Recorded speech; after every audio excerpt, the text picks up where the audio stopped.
This morning, I'm honored to welcome distinguished heads of state from across the Western Hemisphere for the Our first hemisphere. Shield of the Americas Summit, and it's something.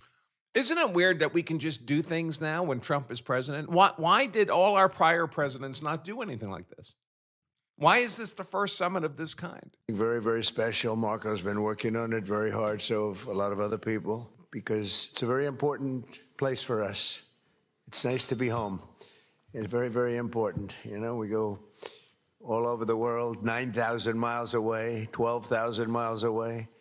I said, how long is this flight? Sir, this flight is 19 hours. I said, oh, that's great.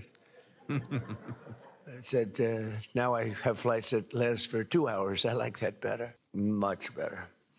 But on this historic day, we come together to announce a brand new military coalition to eradicate the criminal cartels plaguing our region. And you have a lot of it. One of the things when we were talking backstage, you were telling me the crime, the cartels, and we're knocking the hell out of them where we can. We're going to go heavier. You saw what we were doing with the boats coming in. The boats, there's not a lot of people coming in by boats anymore. We knocked down drugs coming in by sea. Drugs coming in through water is down 96%.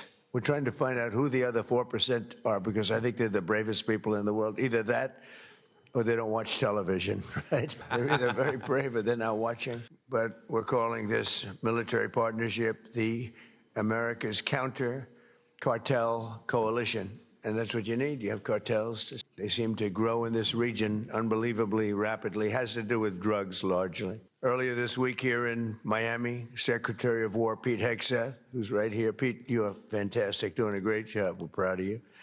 And representatives of 17 different nations formally entered this new alliance. The heart of our agreement is a commitment to using lethal military force to destroy the sinister cartels and terrorist networks once and for all. We'll get rid of them. We need your help.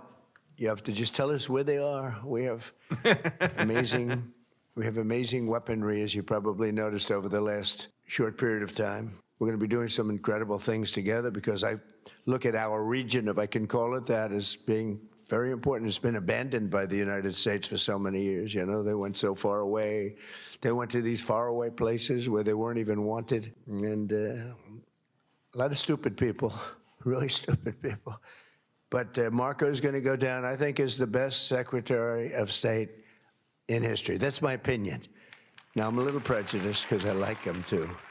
But I think he's on his way. So you've done 25%. You got 75%. He's got 3 years left. So he's got 25% under your belt. So far, you're leading. You're very leading by just about a smidge over a couple of pretty great ones, right? We've had a couple of pretty great ones, right?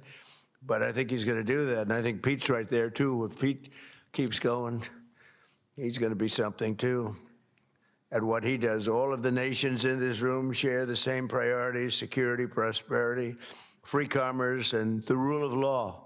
And you want the rule of law. Sometimes your communities don't let you have it, because you got some rough communities, right?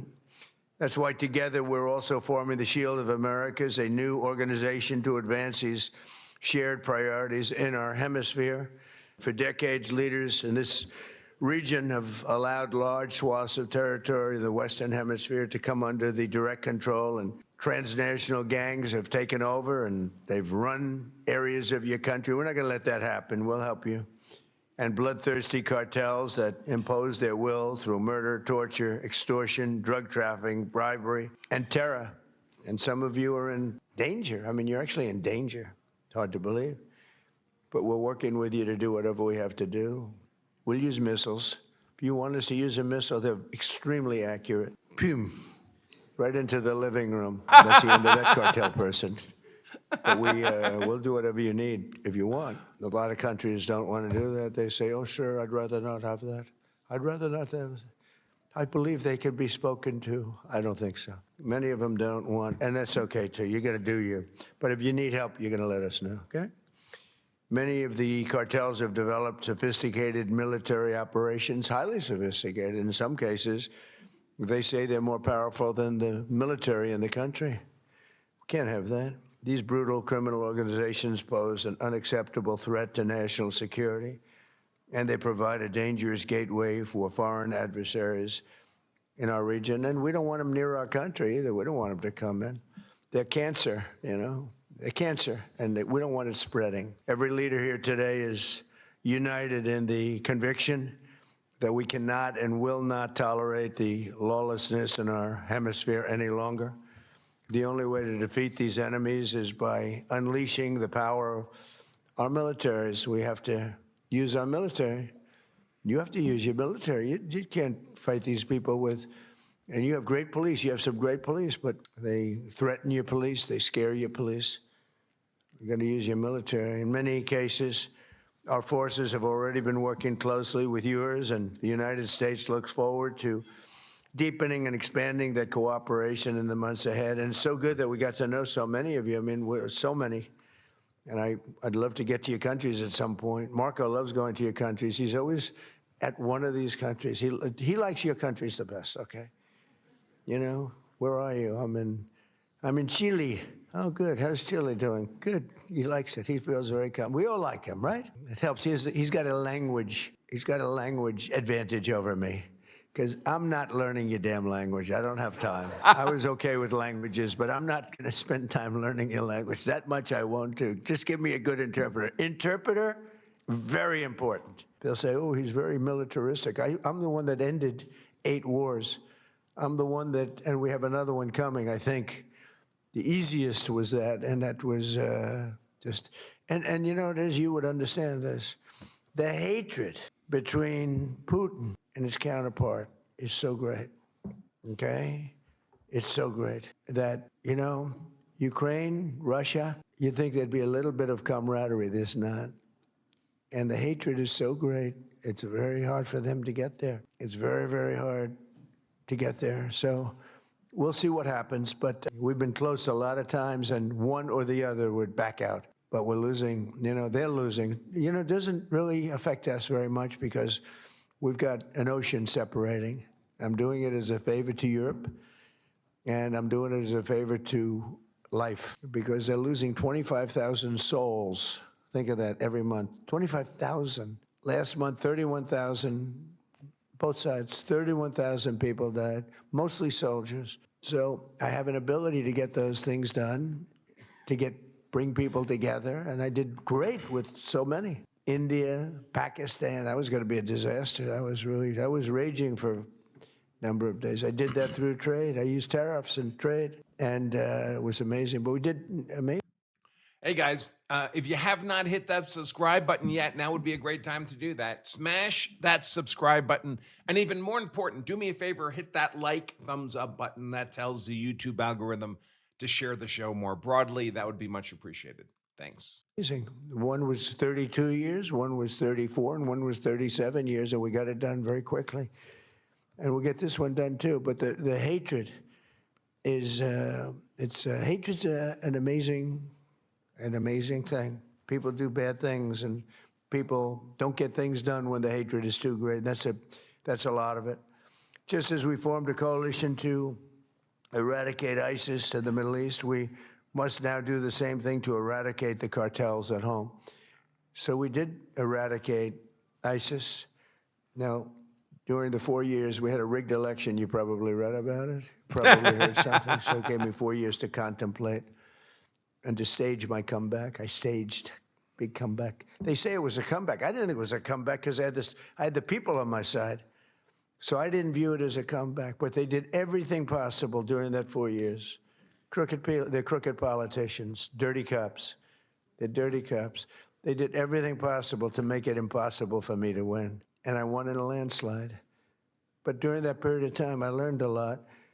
And I learned how you people, and I saw it so badly, how you're suffering with what's happening with the crime in the region. And I said, if we ever come back, we're going to eradicate that crime. And I'm going to work with you. And if you want, we're going to do it. We can do it pretty easily. As part of our commitment to countering the cartel presence in our region, we must recognize the epicenter of cartel violence is Mexico. The Mexican cartels are fueling and orchestrating much of the bloodshed and chaos in this hemisphere, and the United States government will do whatever is necessary to defend our national security and to protect the safety of the American people. No, look, it's coming through Mexico. And I like the president very much. She's a very good person. She's got a beautiful voice, a beautiful woman, but a beautiful voice. President.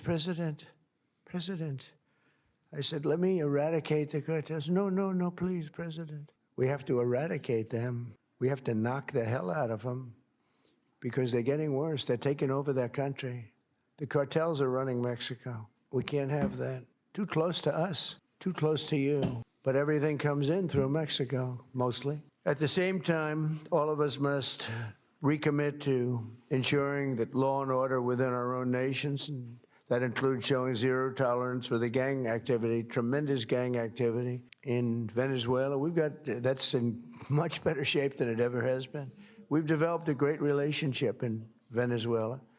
The savages who murder and rape with impunity must be permanently removed from society. We must not allow our criminal justice systems to be corrupted so that they protect these criminals and animals at the expense of your people. And for some reason, all over the world, this is a region that has problems that other regions don't have. They have different. Hey, just just out of curiosity, he was just talking about Mexico, how it's run by the cartels. And it struck me, I wonder if Mexico's in the room. This is the shield of the Americas. All these Latin American and Caribbean leaders there, El Salvador, Argentina, Paraguay. Is Mexico in the room? I just asked Grok. Mexico's not there. Mexico is not at this summit. I wonder if Mexico was invited. Let me ask Grok that. Shield of the Americas. I wonder if they were invited. Ask Christie. No, they were not invited, according to Grok. Multiple sources, AP, Miami Herald, others, as well as U.S. official announcements confirm Mexico was explicitly not invited, along with other major or left-leaning governments. The diminishing number of left-leaning governments in our hemisphere. Bolivia, did they say Bolivia? No, Brazil and Colombia. Of course, Colombia was not invited. Interesting. Problems, but they don't have this problem. The United States last year, we achieved the largest drop in murder rate in recorded history. We have the lowest murder rate in 125 years. Hard to believe because, I don't know, it's, we've got a lot of them out, but we allowed through the Biden policies and Obama, who was another terrible president, by the way. It was Barack Hussein Obama, terrible president. Hussein. He was a divider, great divider. I call him the great divider. But they allowed a lot of people into our country that shouldn't be here, but in particular Biden, because Biden had no idea what he was doing. He had no clue. It was being run by whoever got near the auto pen was running the country. He was the auto pen president, and frankly, they let at least 25 million people come in to our country, some from prisons, some from mental institutions, gang members, the heads of gangs, the mentally insane. I'll tell you, people came in from mental institutions and insane asylums, and we took them. We had an open border policy. It's a policy divided and devised by idiots, but they poured into our country. So we went from the worst border in history to by far the best border. We have the best, strongest border that we've ever had. We have great people. Yeah, they had a separate set of little talks, like after lunch talks, and Kristi Noem spoke there. Rubio spoke a second time. Christie spoke there. We'll get to her.